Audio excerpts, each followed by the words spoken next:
Welcome everybody to the Existentialist Society in Melbourne, Australia. Existentialism is an umbrella term covering diverse and often conflicting schools of thought. Consequently, we are not agreed on who or what is an existentialist. We simply agree to disagree.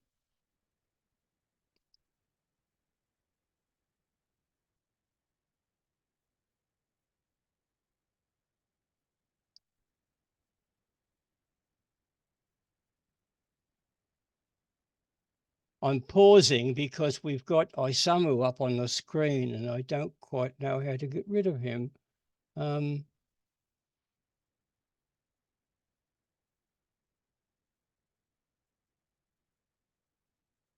Anyway, I'm David Miller. I'm the Secretary of the Existentialist Society. And our speaker today is Dr. Stephen Ames. And his topic is A Strange Goodness, God and Natural Evil. James.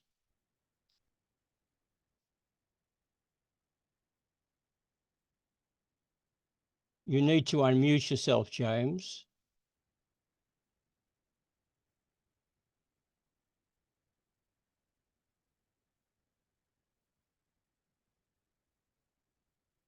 No, you're still not unmuted. Oh, wait a minute. I must, my apologies. Unmute yourself now. Yes, there we go. Thank you. And now where am I?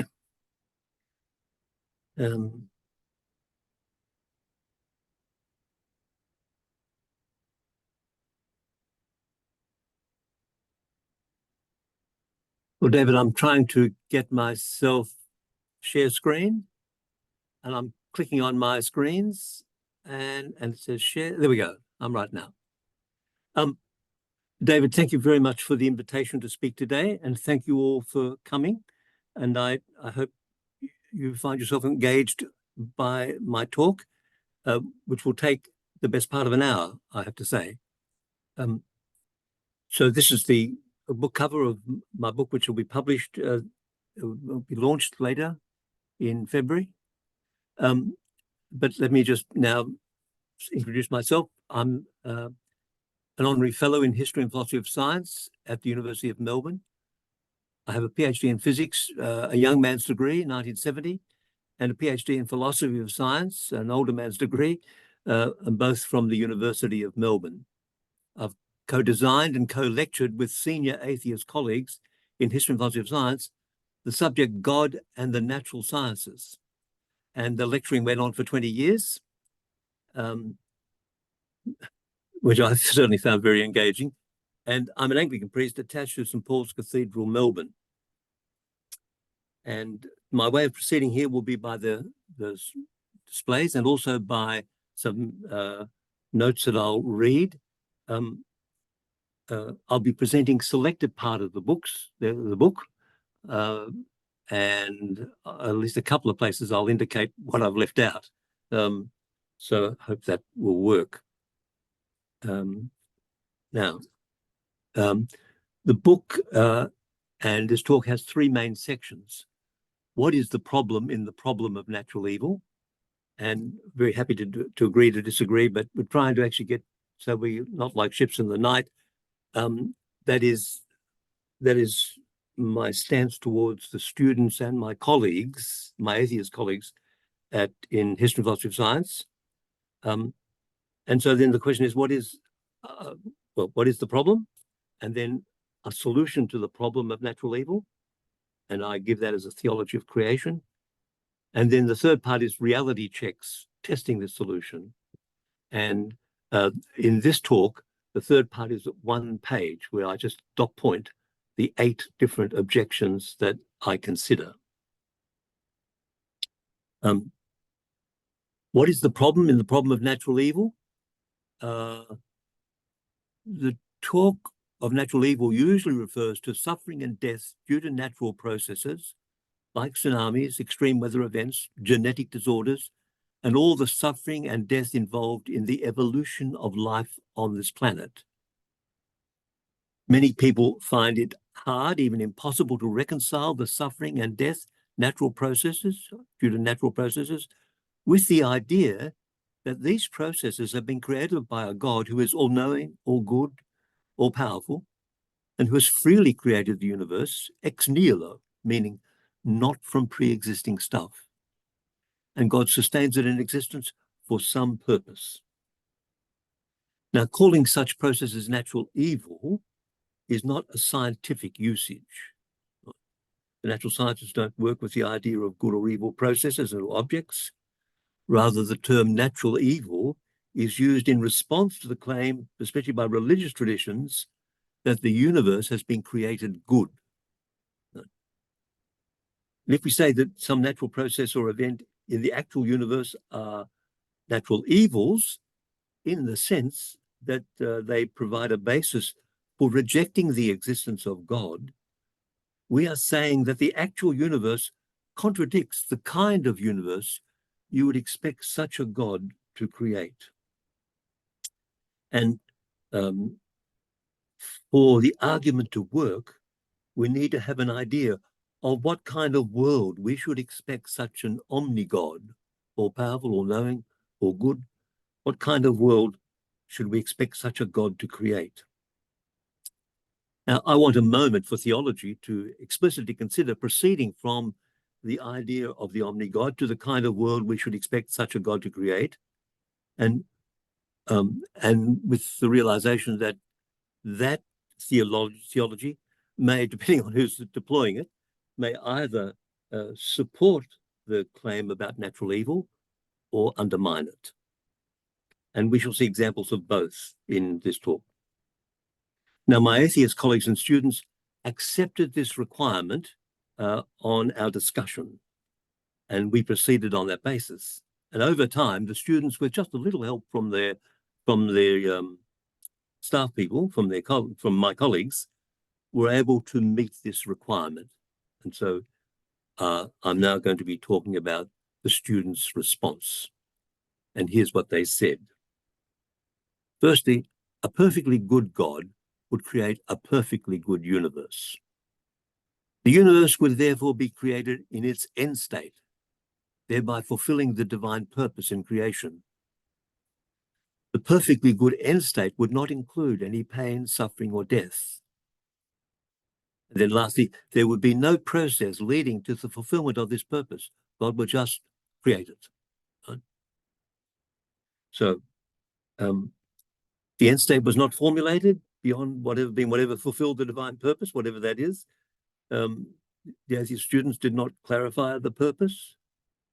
There's much left unsaid. The first 2 points there positively characterize the kind of creation we should expect of God. And this is the basis for the second 2 points. If the argument is correct, then the point being made to me was that the evidence from the natural sciences concerning our universe strongly supports the conclusion that our universe has not been created by such a perfectly good God. Right? For example, SD, S stands for the students, of course. SD is contradicted by the long process of evolution leading to human beings. Atheist students and colleagues pointed out that the Christian Bible presents the biblical God as creating the world, but not in its end state. For it presents visions of the end state, for example, in Isaiah and Revelation, that this God will finally bring about. The students concluded that the biblical God was not the omni-God. I commended the students for their theology of creation, supporting the problem of natural evil. And so, interestingly, in our discussion, the problem then became whether or not I agreed with them. So we go on. So a solution to the problem of natural evil. So that was on me to say something about that. And that's what I'm going to try and do now. Right?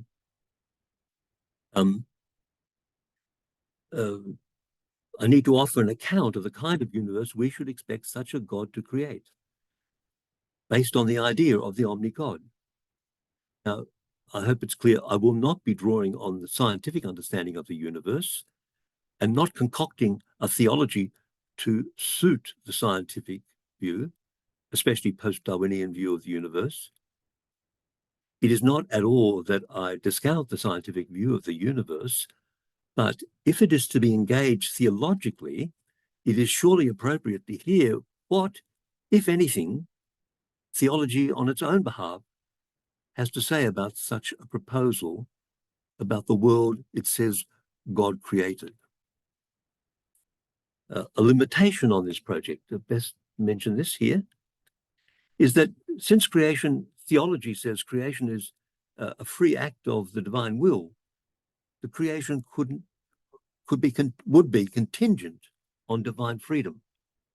And there'll be much about the detail of this contingent creation by God, which we will not be able to derive as a necessary consequence from the idea of God. And you might think this undermines the project of saying how the actual world compares with the world of we should expect God to create. But it turns out not to be so, as I hope we shall see. The idea of the omni-God that I'll be working with is standardly recognized as part of the classical theism. And Thomas Aquinas from the 13th century is widely recognized as giving the best exposition of this form of theism. In the book, the appendix discusses criticisms of this idea of God and responds to them, and of course notes other ideas of God in circulation. But in responding to the challenges presented to me by my students and my colleagues, I'm needing to respond in terms of the omni-God. So I'll be looking at Aquinas's discussion of two pertinent questions in his Summa: whether all things are governed by God immediately, and whether God is active in every agent cause. Would God create a universe in which things have their own real powers? Or would God create a universe in which God is the only power at work?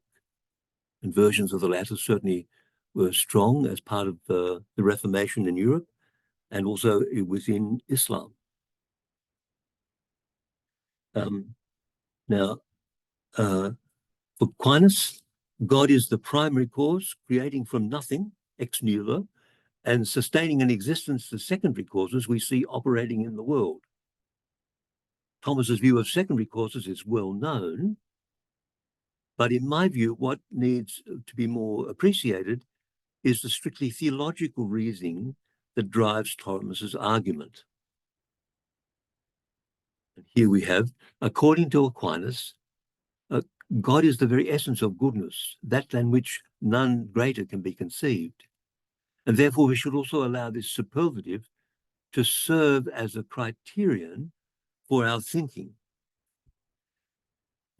And speaking of God, so we should prefer to say, and so assert, that God creates things with real causal powers rather than with no real powers. And this, now following Aquinas here, this is because it is a greater use of power, exercise of power, knowledge, and goodness, which create things that are not only good in themselves, but the cause of good in others. And here and elsewhere, I'm using this locution, we should prefer to say, to indicate that I'm allowing Aquinas' point about the superlative as fitting for speech about God to inform what I thereby assert about the kind of world created by God. Aquinas also argues that if creatures did not exercise the powers we observe at work in the world, they would appear to have a pointless existence. And also, God would appear to prefer the lesser excellence of a thing being good in itself rather than the greater excellence of a thing being good in itself and a cause of good in others. Such a view implies a lack in their creator to create things with their own powers, and we should prefer not to attribute such a lack to God. God, as acting as the first cause, brings things into existence with their own real causal powers. And this in no way makes the activity of these secondary causes superfluous, at least not in this theology of creation. For Aquinas, God creates things in such a way that things have the dignity of also being causes, rather than, as I would add at this point to Aquinas, the indignity of not being causes. Notice that the argument is not yet saying what things with their real powers we should expect God to create. It is only establishing grounds for saying, in this theology of creation, that God creates things with their own real powers. Now, so does God create things with their own real powers in a way analogous to a collage? Or should we say that God would create things analogous to parts of an ordered whole in which things hold together? It seems clear that the latter would be a greater exercise of God's power, and even more with the beautiful whole, which is to say, a cosmos. Thus, we should prefer to say that God creates things that are parts of an ordered cosmos or universe, though we cannot yet say what is that order. So now, let's make sure I know what I'm doing.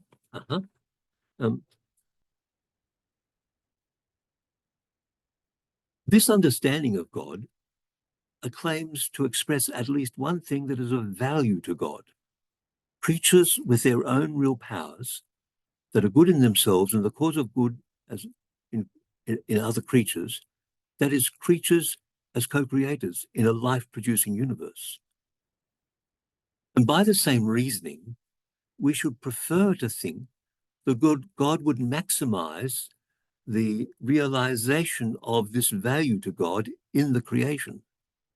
Creatures each with their own real powers, bringing things into existence, even living things, even intelligent things, life, a diversity of creatures in a life-producing universe.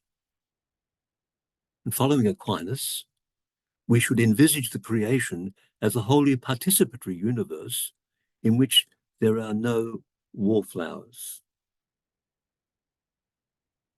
On the other hand, God is not rendered superfluous by creating secondary causes, as if created things were now detached from God. Rather, God sustains them in existence at every moment, or they would at once cease to be, and their nature would collapse. And God also imparts to things their distinctive powers and is the end of all their action. Aquinas' point here is that God creates things that are not only good in themselves, but also the cause of good in others. The point is that every action takes place for some true or seeming good, and nothing is good in fact or in appearance unless it is similar in some way, in some degree, to the supreme good that God is. Ultimately, all action, including causes and their effects, take place for the sake of God. As noted, we should expect God would maximize the realization of the value of creatures with their own real powers. And thus, cooperation between creatures is expected at every level of operation of the array of secondary causes, leading to a life-producing universe. Note that maximizing of this value should also be expected to lead to conflict as well as cooperation, as some creatures with their own real powers interact with other processes, including life-producing processes, sometimes leading to the breakup of complex creatures and the death of living creatures. It is easy to see that these contrary outcomes are in opposition, but also to some extent aligned, in that the basic constituents remaining from the destruction of things could be available for their repeated production, as well as possibly the production of so far unprecedented new things, actualizing more of the possibilities, the full potential for bringing new things into existence. The maximizing of what is of value to God is expected to lead to conflict as well as cooperation, to the interplay of life-producing and life-destroying processes. Since what is of value to God is that all creatures are co-creators in a life-producing universe, then we should expect the life-producing processes will, in some sense, exceed the death-dealing processes. And these secondary causes all participate in God creating and are rightly identified as co-creators. And we should therefore prefer to say that God creates a life-producing universe, which is better than only creating an inert universe or a merely mechanically interactive universe or even a chaotic universe. And therefore we should expect that things make other things, and overall creation makes itself as much as possible as a life-producing universe for the sake of the good which God is and is reflected in the created world. You can imagine that this was starting to impact on students, and so students wanted to know on what basis I claimed that for God to create things with their own real powers and to maximize this feature of creation, how was that a better type of creation? There was a suspicion that I was projecting my own values onto God. My answer is that it is a better type of creation because compared to other possible types of creation, such as an inert or chaotic or mechanically interactive universe, the creation of life-producing universe is more like the life-giving God who brings into being what does not exist, who is not only good, but the cause of good in others. So on this understanding of God, I claim to express at least one thing that is of value to God, and that is creatures as co-creators, right, in a life-producing universe. Now, a point here where we take a turn in the argument is that this value is distinguishable from whatever we may think is God's purpose in creation. For we have reached these conclusions by only mentioning that God has some purpose, but not using any idea of that purpose. So, the divine purpose for the whole created universe. Well,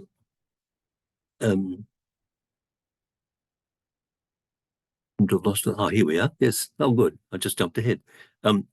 I've argued for something of the kind of universe we should expect God to create, drawing on the idea of at least one thing that is of value to God, creatures as co-creators in a life-producing universe.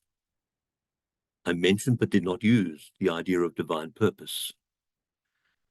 Now, the inclusion of the idea of divine purpose, which I'll give voice to in a moment, has three impacts, but I'm losing myself a little bit. So what is the idea of divine purpose? Again, I draw on Aquinas, who tells us that governing is for the sake of the governed, to bring them to their perfection. That form of government is better, which brings about a higher perfection and a higher purpose. Well, how shall we understand what that higher purpose and perfection might be with respect to the omni-God?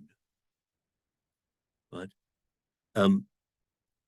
Now, a holy good God is an all-loving God, whom we should prefer to say loves the creation, the creatures, and seeks to bring all created things into a loving and just relationship with this God.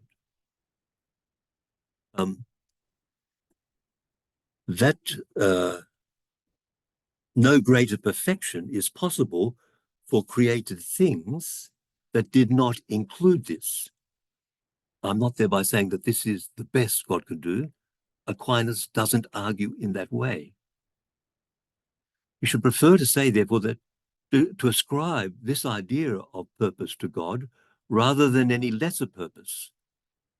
God's governance of creation is for this end, and all God's action is ordered to this one end. And as we shall see, the inclusion of the idea of God's purpose leads to at least three new developments in our view of the kind of world we should expect God to create. It will include the creation of what I will call persons. It will include the revelation of God, and it will include the ultimate ordering of the created universe. So I note each of these things now. Persons, not all created things would necessarily have the capacity to enter such a relationship with God, nor even know what such a relation might be involved. And for this reason, we should prefer to think that a created universe must be such as to produce not only intelligent life, but intelligent life that has the capacity to enter such a relationship with God, both on its own behalf and is eventually leading all other things into a form of shared life that has as its horizon this loving and just relationship with God. So I'm calling this form of life persons who are integral part of this universe, embedded and embodied in this universe, and so dependent on it for its life. And we should prefer to say that God creates a life-producing universe which produces all kinds of things, including all kinds of living things, as good in themselves and good for others, yet needing this personal form of life as an integral part of the universe, created for and ordered to the fulfillment of this purpose. So this brings us to Revelation. Now, for persons embodied and embedded in the life of the created universe, to enter such relationships, we must assume, that is the circle of ideas calls us to assume, that God makes God known to these creatures in a ways appropriate to such a personal relationship, that these creatures are capable of knowing God in ways appropriate to such a relationship, and that these creatures do so freely because of the nature of the relationship, and therefore that they may accept or refuse such a relationship. Now, yes, that's good. So I move on. For God's invitation to be intelligible, however, this argument works by saying as little as I can about God, and taking care there. But for God's invitation to be intelligible, it must be possible for persons to come to know something of God from their living in a universe created by God. We should expect this universe to mediate a general revelation of God to all persons. We should also expect there would be special revelation, however that might take place, of God personally inviting each and all persons to enter into a loving and just relationship with God. So now, this gives us a principled reason for thinking that the kind of universe God creates would be open to, would be ordered to, be enabled to produce, to welcome, to accept the divine initiative to reveal God for this purpose. And for God to do this without in any way going against the grain of the life-producing universe. Now, the order of the universe. So I've spoken about persons, I've spoken about revelation, a general revelation and a specific revelation, and that this may be accepted or rejected, right? And now the order of the universe. So in this discussion, the universe God is expected to create must be ordered to produce life, but without so far identifying that order. Now, the argument will clarify three kinds of order: ultimate, penultimate, and disorder.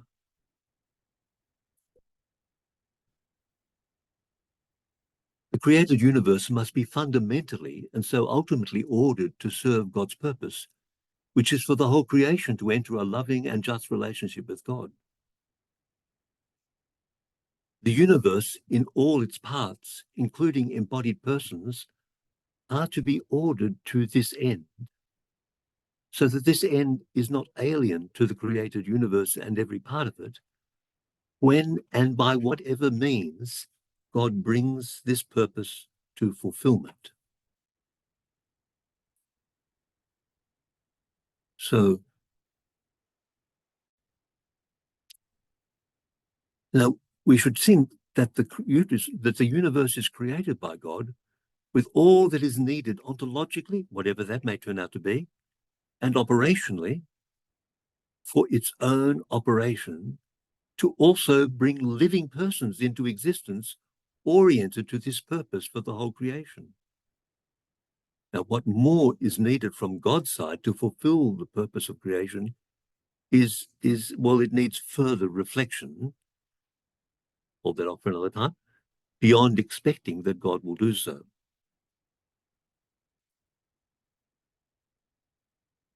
Now, the way the universe operates is a life-producing universe, is not the deepest or ultimate ordering of the universe.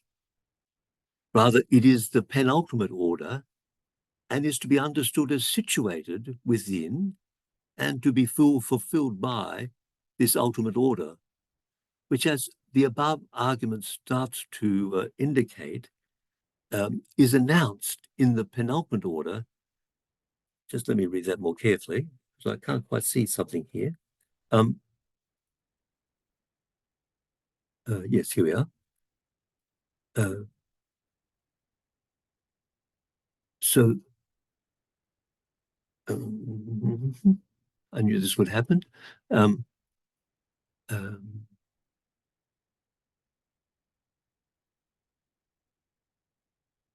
what I'm trying to say there, in this penultimate order, is situated within the ultimate order. And on the above argument, the ultimate order starts to come into the penultimate order, with the penultimate order producing persons. So, sorry about that. We should expect that created things, in virtue of their being, are oriented to this end that is natural to them. And this holds for embodied persons who, in their being creatures they are, have an orientation and inclination to God as their true end and true value and their true interest, to which they owe their lives. And in whatever way this orientation, inclination, and owing is recognized as persons within the created order, and the general revelation of God as well as part of that, it's being grasped as an acknowledgement, preliminary and precarious, of their worth to God and of God's worth to them. Now, you'll see how this gets catched out in a moment or two. This orientation and inclination and owing to God may instead be misrecognized. The ultimate ordering of the universe must allow persons to use the penultimate order to establish their lives with or against the purpose of God. And this requires a capacity to know and understand the world in which their lives are embedded and embodied, as practical know-how to use the world, and a growing knowledge of the universe as amazing and as noted, with both mediating a general revelation of God that may be received or not with more or less distortion. And this means that the ultimate order cannot be so written into the operation of this universe and impose itself on life, on this personal form of life, so that no other order can be established on top of or against the ultimate order created by God. It must be possible for persons so created to establish their own disorder of living against God's valuing of life-producing universe, and against God's purpose for this universe, and against their own true interests as persons, with whatever disturbance of them as persons and of the penultimate order follows from this disordering of life. And also this disordering of life has no ultimate future. Let me say that carefully. This disordering form of life has no ultimate future, since it has no place in the purpose of God. On this view, the only future that is finally coming to is the one that comes from God, as God brings about the fulfillment of God's purpose in and for the whole creation, in whatever way God chooses to do that. And then finally, on this matter of disorder, the disorder should be understood as not preventing God initiating the personal revelation of God's ultimate purpose, which includes the personal revelation of God, however and whenever that may take place. And again, the disorder established by persons may nevertheless withstand the revelation of God through not recognizing it due to blindness acquired by the disordering, or through recognizing but rejecting the revelation due to a misplaced loyalty to a lesser good. So constituting themselves as children of a lesser God, so to speak.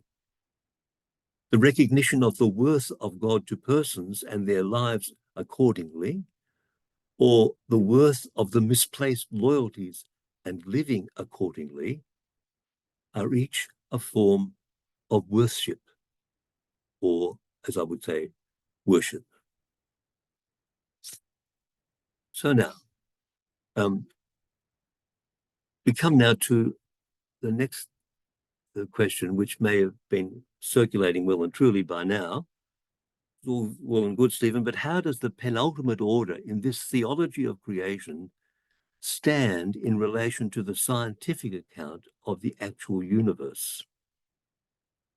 Now, the students were very clear about this.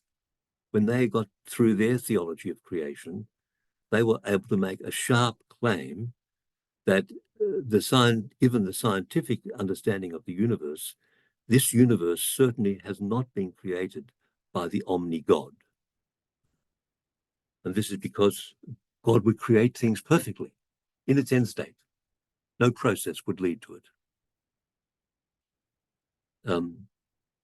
I should say also here that in the talk, this section also includes how does the theology I'm presenting stand in relation to the scientific story, and also how it stands in relation to the philosophical story of scientific naturalism. And I distinguish sharply between the two. The natural sciences I'm perfectly at ease with. Scientific naturalism is another story altogether.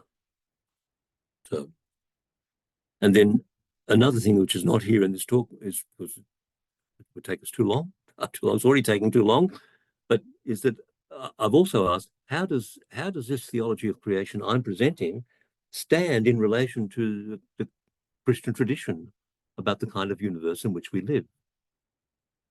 So it has this, the story I'm telling has to be checked against those kind of considerations. And if yes, I won't elaborate there, that'll go on, but that's enough to say on that for the moment. Now, here's my answer to this question. How does the theology I'm talking about stand in relation to the scientific account of the universe? Well, neo-Darwinism tells us that we live in a life-producing universe where life, including intelligent life, evolves by natural selection and many other processes identified by biologists, all being the lawful operation of blind causal processes over an immense time. And the theology of creation says, firstly, that God creates things ex nihilo with their own real powers as co-creators in a life-producing universe. This is at least one thing of value to God, and that God maximizes the realization of that value within the life-producing universe. Now, so, in this theology of creation, there is reason to expect God's purpose in creation not to be evident in the operation of the penultimate order of creation, namely creatures as co-creators in a life-producing universe, because we elaborated that based on, without any reference to divine purpose. So there's nothing in that elaboration which includes divine purpose being named, right? And the purpose of God in creation is expected to come to light only through special revelation. That's where God's purpose gets revealed, where, however, that may take place, not discussed here. So earlier, it was said that when creatures as co-creators produce persons, that is, creatures with the capacity to enter into a relationship of love and justice with God, the ultimate order makes a preliminary appearance, unannounced, in the penultimate order. So I've identified the penultimate order of creation in this theology in terms of, I can't even read my text here. How do I close that down? Oh, yes. In terms of the evolution of life via natural selection on our planet. But now this move has implications that present a challenge, because by implication, the above identification of the penultimate order in the theology of creation includes the great scientific story of the laws of physics, of cosmology and particle physics, which are fine-tuned for the production of, to the production of carbon-based life. Now, if I'm going to take that stance, to be consistent, I must also take them, all the cosmology and physics and all that, as indicating something of the God-given penultimate order of this life-producing universe. Well, so far, the penultimate order of theology of creation appears to be broadly in accord with, rather than to be contradicted by the scientific account of the evolution of life in the actual universe. But now that, I'm saying that claim presents a challenge. For the claim entails the further claim that the fine-tuning of physical laws and constants and so on is the way it is in order for the universe to be a life-producing universe. And as noted, this theologically based claim goes well beyond the established scientific conclusion that the universe is fine-tuned for carbon-based life, but without any reference to or any need to refer to any fine-tuner. If it is claiming that the laws of physics and physical constants can in principle be explained in terms of the universe being created by God as a life-producing universe in which embodied rational agents can know the universe by empirical inquiry. Now, there are at least two objections here. I mentioned two, right? See what you think. I'm sure you'll have more. Firstly, the idea of the multiverse, which is thought to show that this universe just happens to have the fine-tuned properties that lead to carbon-based life. So there's a grand Darwinian-like account of this fine-tuning. And secondly, Sarah Walker and Paul Davies argue that the claim that I've just mentioned treats life as written into the laws of physics ab initio. And they say there is no evidence at all that the actual known laws of physics possess this almost miraculous property. That's the reference there. And now there's significant objections. It turns out that other work I've pursued has independently given support to the bold claim, to the bold conclusion, by yielding an argument with the following result. The argument is set out there, you see the reference. The universe is structured according to the laws of physics by God, the creator of the universe ex nihilo, in order that the universe be knowable through empirical inquiry by embodied rational agents using the principle of point of view invariance. Now, I presented the paper for that argument in March last year here at Sophia, and David was good enough to invite me to do that. So now, that's partly my response, but now also we want to say, of course,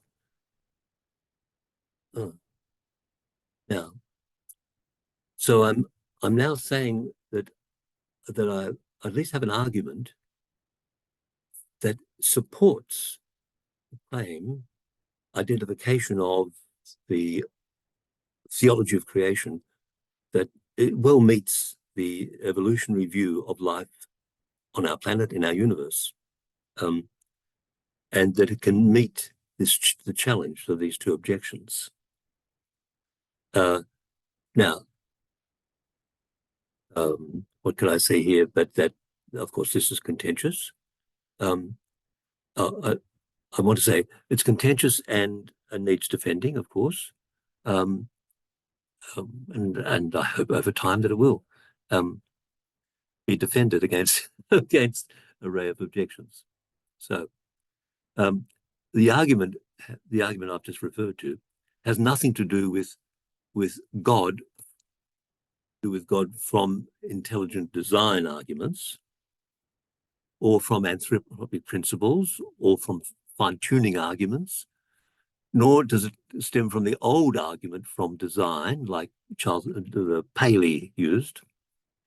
It is not a gaps argument, nor does it entail deism, and makes no use of Leibniz's principle of sufficient reason. And, happily, it is unaffected by whatever turns out to be the physicist's conclusion about the multiverse proposal in its various forms. Now, I think I'm nearly done. Oh yes, the paper I've just referred to responds to Professor Brian Cox's claim that the big questions, like why is there anything at all and why are we here, are scientific questions and not, he explicitly says, not philosophical or theological questions. And you can find him doing that right at the end of the 5th episode of the 2021 BBC series Universe. And let me say, I think that Brian Cox is scientifically excellent, but mistaken on these matters.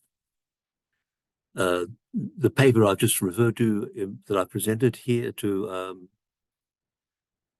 this group, to Sophia, the paper also draws on the work of the well-known physicist and atheist, the late Professor Victor Stenger, for many years Professor of Physics at Hawaii University, and especially his 2006 book, The Comprehensible Universe, Where Do the Laws of Physics Come From?, in which he derives all the great laws of physics in classical, relativistic, and quantum physics.